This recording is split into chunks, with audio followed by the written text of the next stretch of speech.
Hello दोस्तों, जय श्री कृष्णा। कैसे हैं आप? आज हम आपको सफला एकादशी की व्रत कथा सुनाने जा रहे हैं। तो आइए चलिए वीडियो को शुरू करते हैं। धर्मराज युधिष्ठिर कहने लगे, हे जनार्दन, मैंने मार्गशीर्ष शुक्ल एकादशी अर्थात मोक्षा एकादशी का सविस्तार वर्णन सुना। अब आप कृपा करके मुझे पौष माह के कृष्ण पक्ष की एकादशी के बारे में भी बताइए।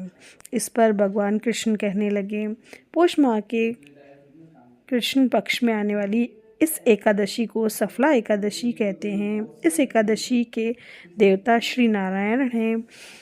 विधि पूर्वक इस व्रत को करना चाहिए। जिस प्रकार नागों में शेषनाग, पक्षियों में गरुड़, सब ग्रहों में चंद्रमा, यज्ञों में अश्वमेघ और देवताओं में भगवान विष्णु श्रेष्ठ हैं, उसी तरह सब व्रतों में एकादशी का व्रत श्रेष्ठ है। जो मनुष्य सदैव एकादशी का व्रत करते हैं वे मुझे परम प्रिय हैं। इसका महात्म्य मैं तुम्हें कहता हूँ। सफला एकादशी व्रत कथा।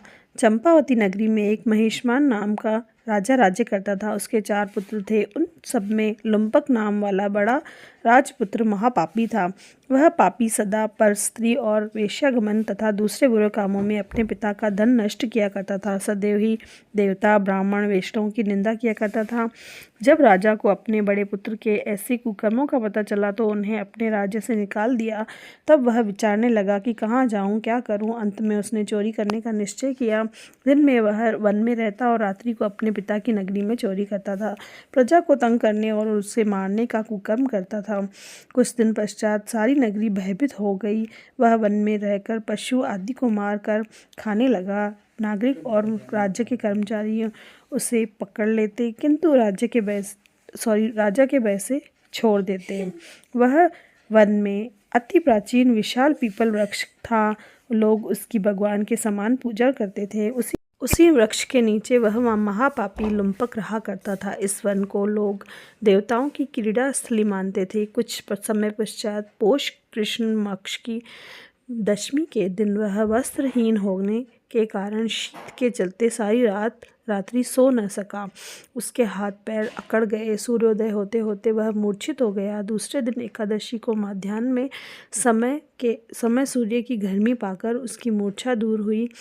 गिरता पड़ता वह भोजन की तलाश में निकला। पशुओं को मारने में वह असमर्थ था, अतः पेड़ों के नीचे गिरे हुए फल उठाकर वापस उसी पीपल के वृक्ष के नीचे आ गया। उसी समय तक भगवान सूर्य अस्त हो चुके थे। वृक्ष के नीचे फल रखकर कहने लगा, हे भगवान, अब आपके ही अर्पण है ये फल, आप ही तृप्त हो जाइए। उस रात्रि को दुख के कारण रात्रि को भी नींद नहीं आई।